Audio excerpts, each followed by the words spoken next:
जान साहब इस वक्त हमारे साथ मौजूद हैं, सीनियर सहाफ़ी हैं, सहाफ़त के फील्ड में अपना नाम रखते हैं। मतीउल्लाह जान साहब, सबसे पहले ये बताइएगा कि आज़म स्वाति के केस के टुवर्ड्स या वैसे जनरल पाकिस्तान में अगर हम बात करें, सुप्रीम कोर्ट के वाज़े अहकामात हैं कि एक जुर्म की एक FIR होगी, उसके बावजूद ये टैक्टिस इस्तेमाल किए जाते हैं कि मुख्तलिफ सूबों में इवन FIRs कर दी जाती हैं ताकि एक जगह से अगर केस जुडिशल होता है या ज़मानत पे मुलजिम चला जाता है, उसको दूसरे सूबे की पुलिस अरेस्ट कर लेती है। इस हवाले से आप क्या कहेंगे?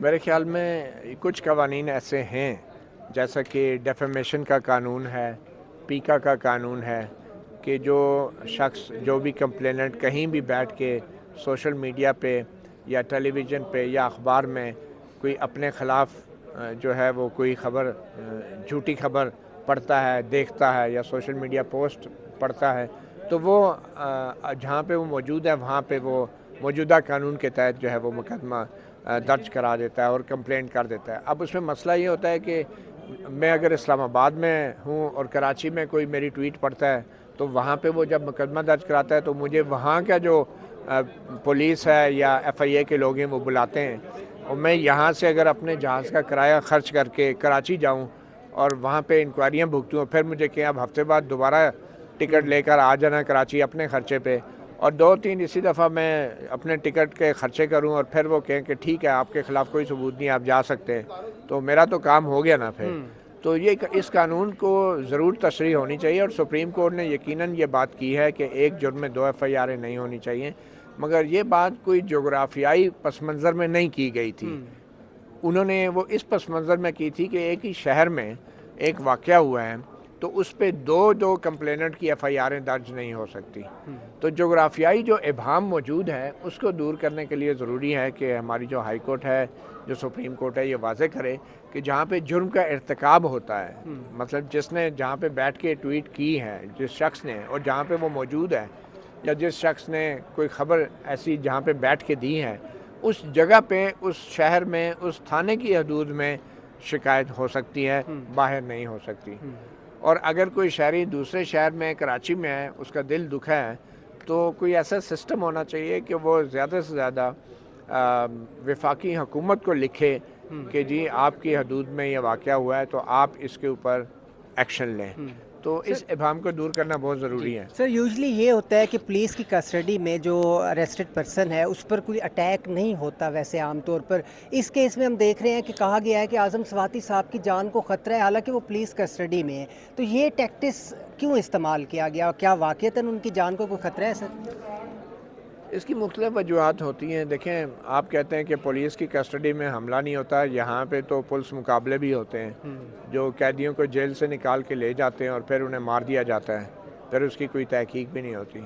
तो पुलिस की कस्टडी में बहुत कुछ होता है, ये हमला तो बहुत मामूली बात है। पुलिस की कस्टडी में टार्चर भी होता रहा, थानों के अंदर टार्चर नहीं होता। खुद जो है हमने देखा कि शहबाज गिल ने भी शिकायत लगाई, आज़म स्वाति ने शिकायत लगाई, लोगों को, शहरियों को वैसे पुलिस वाले उठा के ले जाके टार्चर करते हैं। तो आप ये कैसे कह सकते हैं कि पुलिस की कस्टडी में हमला नहीं होता आम तौर पे? तो यहाँ पे आम खास है और ख़ास आम है, मसला ये हो गया ना।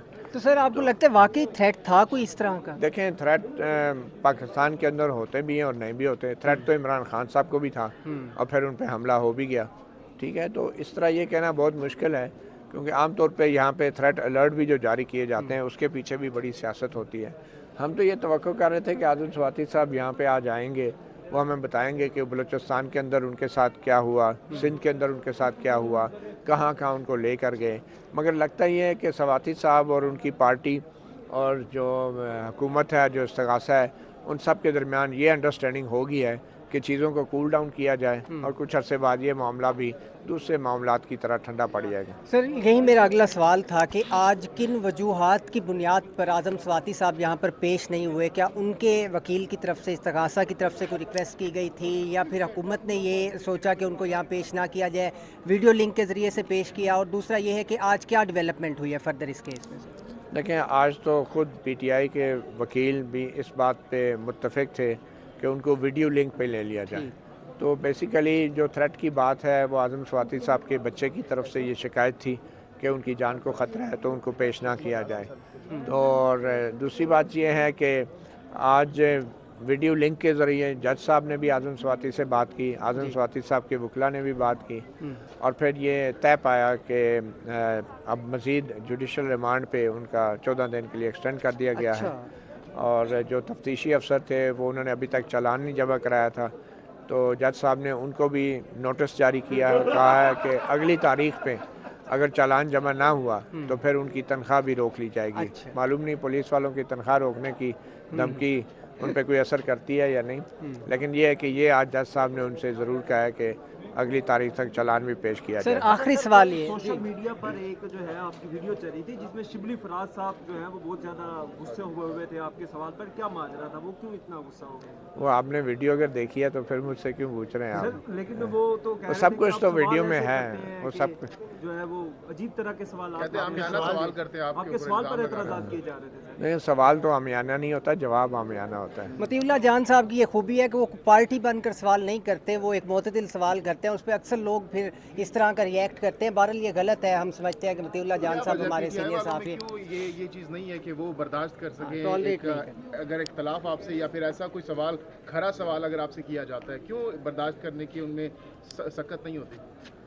असल में सियासी तरबियत का मसला है, और सियासी तरबियत सियासी लीडर करते हैं, और जब सियासी लीडर ख़ुद बग़ैर तरबियत के इक़्तिदार में आ जाएं तो फिर कारकुनों से तो शिकायत नहीं हो सकती। सर आखिरी सवाल सिर्फ एड्रेस कर दें कि आप कह रहे हैं कि लगता है कि कोई दरमियानी रास्ता निकालने की कोशिश की जा रही है आज, इसलिए दोनों तरफ से ये कहा गया कि बेशक आप यहाँ पे आज़म स्वाति साहब को पेश ना करें, मगर जो कल मुलाकात हुई है आज़म नज़ीर तारड़ साहब की सदर पाकिस्तान की, उसके बाद उन्होंने एक प्रोग्राम में बैठ कर ये कहा कि अगर PTI इस्तीफ़े देती है तो हम सूबों में इलेक्शन करा देंगे। मतलब मुफाहमत तो नहीं हो रही, उन्होंने इलेक्शन की, जनरल इलेक्शन की कोई बात नहीं की, उन्होंने तो इस तासुर को ही रद्द कर दिया है। देखें, ये दरमियानी रास्ता निकालते निकालते इदारों के बीच में से आप घुस के निकल जाते हैं, ठीक है। ये दरमियानी रास्ता आइन और कानून में कोई नहीं होता। ये जितने भी शिकायत कुनंदा हैं, चाहे वो आज़म स्वाति के ख़िलाफ़ हैं, चाहे वो अरशद शरीफ के ख़िलाफ़ है, आपने देख लिया कि कहाँ कहाँ से कैसे कैसे लोग जो हैं वो उठ के आके कितने दूर दराज इलाकों के वो शिकायतें FIR कटवा रहे हैं, और जब उन्हें बुलाया जाता है तफ्तीश के लिए तो पेश नहीं होते। तो इस तरह के लोगों को अगर रियासत इस्तेमाल करती है या इदारे इस्तेमाल करते हैं और बाद में दरमियानी रास्ते का नाम लेके केसेस ख़त्म कर दिए जाते हैं, तो मेरे ख्याल में इससे इदारों की अपनी साख ख़राब होती है। यहाँ पे कोई दरमियानी रास्ता नहीं होना चाहिए। अगर आज़म स्वाति मुजरम है तो उनको सज़ा होनी चाहिए। अगर उनको रिहा किया जाता है आज़म स्वाति को, तो फिर जिन लोगों ने शिकायत दर्ज कराई हैं उन सबको जेल में डालना चाहिए।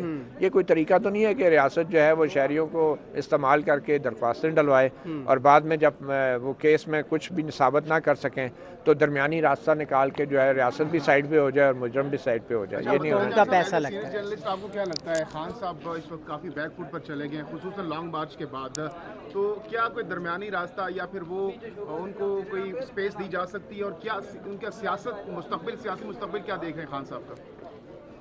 खान साहब बड़ी टाइमिंग के बड़े माहिर हैं, वो उन्हें पता है कहाँ तेज़ बॉल करानी है, कहाँ। आज हम मुंतज़र हैं जो तोशाखाना रेफरेंस के काबिल समात होने या ना होने के बारे में आज फ़ैसला आना था, तो कल खान साहब ने जो है वक्त से पहले ही तकरीर कर डाली कि मैं अब हफ्ते को तारीख बताऊंगा जिस तारीख पे असम्बलियाँ तहलील की जाएंगी। तो मेरे ख्याल में खान साहब अदालतों को डरा रहे हैं और अदालतें खान साहब को पैगाम दे रही हैं। लेकिन क्या वो उसमें कामयाब हो जाएंगे डराने में? मेरे ख्याल में तो पॉलिटिशियन तो ज़ाहिर बात है कुछ ना कुछ तो उसको मिलता है ना। अब जिस किस्म के यहाँ अदालतें केसेस चला रही हैं तो उनको देखते तो यही लगता है कि ये भी सारा एक बारगेनिंग का है। लेकिन मतीउल्लाह जान साहब, लॉन्ग मार्च लाने से पहले भी वो बहुत डरा रहे थे, लेकिन कुछ नहीं हुआ लॉन्ग मार्च होने के बावजूद। इतना कुछ हो गया और आप कहते हैं कुछ नहीं हुआ। क्या क्या मसलन ज़रा में 2-3 चीज़ें बताइएगा जिसकी वजह से डायरेक्टली खान साहब को फ़ायदा हुआ। फ़ायदा या नुकसान की बात नहीं, आपने कहा कुछ नहीं हुआ। एक साबिक़ वज़ीर आज़म पे फायरिंग हुई, वो ज़ख्मी हुआ, और सारा लॉन्ग मार्च के बाद, वो तो लॉन्ग मार्च से पहले हुआ था ना?